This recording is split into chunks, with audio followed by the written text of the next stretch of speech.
आप सब जवान सुरक्षा बलों के साथ जुड़े हुए हैं। आप अपना जीवन लगा देते हैं किसी न किसी की रक्षा के लिए। आप अपने परिवार से जब निकलते हैं तब आप ये मन में तय करके निकलते हैं कि आपके लिए आपकी ड्यूटी सबसे महत्वपूर्ण है। जब परिवार में वापस लौटते हैं शाम को ड्यूटी समाप्त करने के बाद, तब परिवारजनों को फिर लगता है चलिए अच्छा हुआ आप आ गए। इस प्रकार की जिंदगी जीने वालों के लिए, जो हमेशा मुट्ठी में मौत लेकर के घूमते हैं, किसी के लिए बलिदान देने के लिए उनको ट्रेन किया जाता है। और किसी भी व्यक्ति के बलिदान के लिए ट्रेन करना और उसके साथ अपनी जीवन को खपा देना, मैं समझता हूं ये बहुत छोटी बात नहीं है। मैं आज विजयादशमी के पर्व पर सभी सुरक्षा बलों को, राज्य के और देश के सभी सुरक्षा बलों को अंतःकरणपूर्वक शुभकामनाएं देता हूं कि वे कभी भी पराजित न हो, वो हमेशा विजयी हो और कभी भी उन्हें अपना लहू बहाने की नौबत न आए, उन्हें अपना जीवन देने की नौबत न आए। आतंकवादियों के खिलाफ लड़ते लड़ते देश के नौजवान बहुत बड़ी मात्रा में 22, 25, 27 साल की उम्र के नौजवान किसी न किसी राज्य में हर दिन एक शहीद का शरीर आता है। ये नौजवान हमको खपाने पड़ रहे हैं। उन सब आसुरी शक्तियों से विजय प्राप्त करना है, विजय का संकल्प लेके आगे बढ़ना है।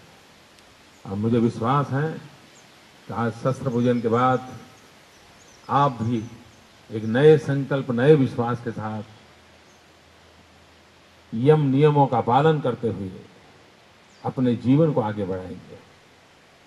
मैं आपके परिवारजनों के लिए भी शुभकामनाएं देता हूं, क्योंकि आपकी रक्षा में ही आपके परिवारजनों की रक्षा है। आपकी प्रगति में आपके परिवारजनों के सपने साकार होने की संभावना है। आपके जीवन की अच्छाइयां आपके परिवार के जीवन की अच्छाइयों का आधार बनने वाली है। इसलिए प्रभु रामचंद्र जी की इस विजय यात्रा के उत्तम पर्व पर जब मैं आपसे बात कर रहा हूं, तब मैं आपके परिवारजनों के सुख के लिए, समृद्धि के लिए, उनकी निरंतर प्रगति के लिए प्रभु आपको सलामत रखे, आपको सुरक्षित रखे। आप अपनी जिम्मेवारी को बहुत बखूबी ढंग से निभाते रहें, ये भी मैं ईश्वर से प्रार्थना करता हूं। मैं ईश्वर से ये भी प्रार्थना करता हूं कि आपके बच्चे होनहार हो, आपके बच्चे पढ़ लिख करके बहुत आगे बढ़े, वे पढ़ने में कोई कटौती न रखें। आपकी ड्यूटी कोई भी हो, 18-18 घंटे, 16-16 घंटे, 2-2 दिन के बाद आप घर पहुंचते हो, तो भी मैं चाहता हूं कि आप अपने बच्चों के साथ उनकी शिक्षा दीक्षा के समय निकालें। आपकी जिंदगी का सबसे महत्वपूर्ण लक्ष्य ये रहे कि आपके बच्चे पढ़े, आपके बच्चे शिक्षित हों, होनहार हो। एक बात निश्चित है कि ईश्वर हर मनुष्य को, हर जीवात्मा को समान शक्ति देता है। बड़े घराने में जो बच्चे पैदा हुए हैं, ईश्वर ने उतना ही उनको दिया है जितना आपके बच्चे को दिया है। आवश्यकता यह है कि आप उसको कैसे संभालते हैं। एक अच्छा बीज एक किसान के पास जाता है तो उसका एक परिणाम आता है। वही बीज दूसरे किसान पे जाता है तो दूसरा बीज आता है। क्यों? तो दूसरे किसान ने जिस मनोयोग से उस काम को किया है, तो उसी बीज से उसको बहुत बड़ा अच्छा पौधा मिल जाता है। और अगर कोई बेध्यान होगा, आलसी होगा, तो उसी बीज को बर्बाद कर देगा। निर्णय आपको करना है भाइयों। आपकी जिंदगी में आपके बच्चों की भलाई, आपके बच्चों का सुख, आपके बच्चों की शिक्षा, यही सबसे बड़ी बात होती है।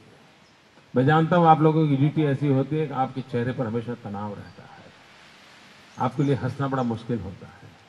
कभी कभी आपको ऐसा भी लगता है कि यार हम हंसेंगे तो बुरा लगेगा, हमें तो ऐसे ही चेहरा वैसा ही रखना चाहिए क्योंकि हमारी ड्यूटी ऐसी है। ड्यूटी पर जरूर रखें, लेकिन मैं चाहता हूं जब घर में जाएं, परिवार में जाएं, बच्चों के सामने जाएं, तब मुस्कुराते हुए चेहरे के लेकर के जाएं।